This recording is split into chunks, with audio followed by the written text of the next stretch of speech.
पुण्यातील hit and run प्रकरणामध्ये pub मालकाला कोर्टामध्ये हजर करण्यात आले अशी माहिती मिळते। अल्पवयीन आरोपीला दारू दिल्याच्या आरोपावरून पब मालक आणि मॅनेजर सध्या अटकेत आहेत। पुण्यात हिट अँड रन प्रकरणामध्ये 3 आरोपींना कोर्टामध्ये हजर करण्यात आले। कोजी बारचा मालक प्रल्हाद भुतडा, मॅनेजर सचिन काटकर आणि ब्लॅक बारचा मॅनेजर संदीप सांगळे यांना न्यायालयात हजर करण्यात आलेलं आहे।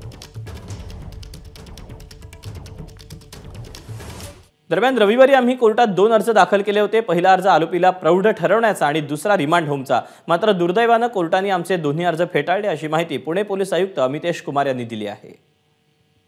मद्य पिऊन ते अशा केलेले आहे म्हणून ते हिनस क्राइम आहे, म्हणून त्यांना हे ट्राय करायला पाहिजे। ही अर्ज एक मिनिट साहेब, या अर्जाचे व्यतिरिक्त एक आणखी अर्ज करण्यात आला होता की जोपर्यंत या अर्जावर निर्णय होत नाही तोपर्यंत यांना रिमांड होमला 14 दिवसासाठी पाठविण्यात यावी। इन्सिडेंटली दोन्ही अर्ज रिजेक्ट करण्यात आली आणि ते चाइल्ड केअर होमला पाठवण्याची जी विनंती होती आमची ती अमान्य करताना त्यांनी एक कोर्टाने 2 पानाची ऑर्डर केलेली आहे, ऑलरेडी पब्लिक डोमेन मध्ये आहे। A1 पासून कायद्याची मार्गावर ठामपणे चालू आहे जेणेकरून जे दुर्दैवी घटना झालेली आहे, ज्यांच्यावर 2 इनोसेंट लोकांची जीव गेलेली आहे, त्याचे आरोपी विरुद्ध कडक शिक्षा व्हायला पाहिजे। हीच भूमिका D1 पासून आहे।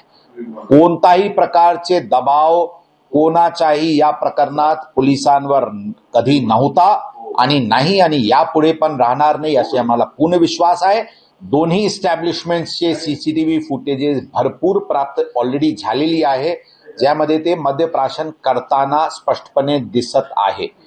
त्यांनी ऑनलाईन पेमेंट एका एस्टॅब्लिशमेंटला केलेले आहे, ज्या ऑनलाईन पेमेंटचे बिल पण मद्य दारूची आहे, त्यावरून पण ते स्पष्ट झालेली आहे। सांगण्याची अर्थ अशी आहे की ते व्यक्ती दारू पिला होता ही स्पष्ट आत्ताच जे आमच्याकडे पुरावा आहे त्या अनुषंगाने ते पुरावा प्राप्त आहे आणि ब्लड रिपोर्ट ज्यावेळी येईल आपल्याला नक्कीच त्याच्या विषयावर खुलासा करण्यात येईल। एबीपी माझा, उघडा डोळे बघा नीट।